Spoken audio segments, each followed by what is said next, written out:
very dangerous for Medicare, and we think we have a better idea. Let's look ahead. I assume your budget will pass the House tomorrow, but you know it's not going to pass the Senate. So what happens next? Well, the Senate budget was brought on the floor here today as well, and it didn't pass the House. So what's going to happen? Therein lies the issue. Where I'm cautiously optimistic on this, Wolf, is at least the Senate's doing a budget. In the past 4 years, the Senate hadn't done a budget. That means the process stops, what we call regular order, where the House and the Senate pass a budget, then you try to reconcile the differences. Can you reconcile? To get an agreement. We'll find out. But at least they're doing a budget. So I actually am cautiously optimistic because the process is continuing. Now, we have a big difference. We balance the budget. They never balance the budget. We don't want to keep raising taxes. We have a $1.6 trillion tax increase that's already beginning this year. We don't want to do more of that because we think it's going to hurt the economy.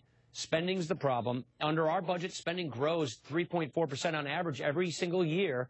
And just restraining the growth of spending like that gets us to a balanced budget. So hopefully somewhere between our budget, the spending cuts we have, the reforms we have, we can find some common ground. We need to keep talking to each other, and hopefully at the end of the day, now that we have a budget process that's moving, we can find some common ground and get some kind of agreement to get a down payment on the problem. Because in early April, the president eventually is going to release his own budget. So there'll be a House budget, a Senate budget, the president's budget. Do you believe, based on the luncheon that you had with the president, that he's ready to make compromises, that you're ready to compromises? By the end of July, early August, there will be what we call a grand bargain. I think it would be helpful to the process if he made them publicly.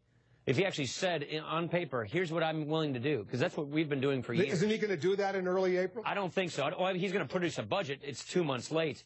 But what he's been leading us to believe is he's not going to do anything new in the budget. He's not going to say... sincere? Do you think he's sincere?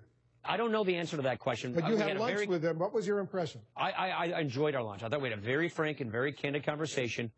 I got the impression that he wants to get something done, that he believes the window of getting things done is finite. The question on sincerity is really one that time will tell, which is, will he re-engage the campaign in just a few short months? Will he focus on campaigning against Republicans for 2014?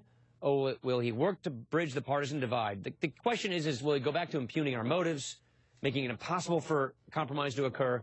Or will he continue to produce an environment where people of different parties can talk to each other so that we talk more and end up finding common ground and getting an agreement at the end of the day?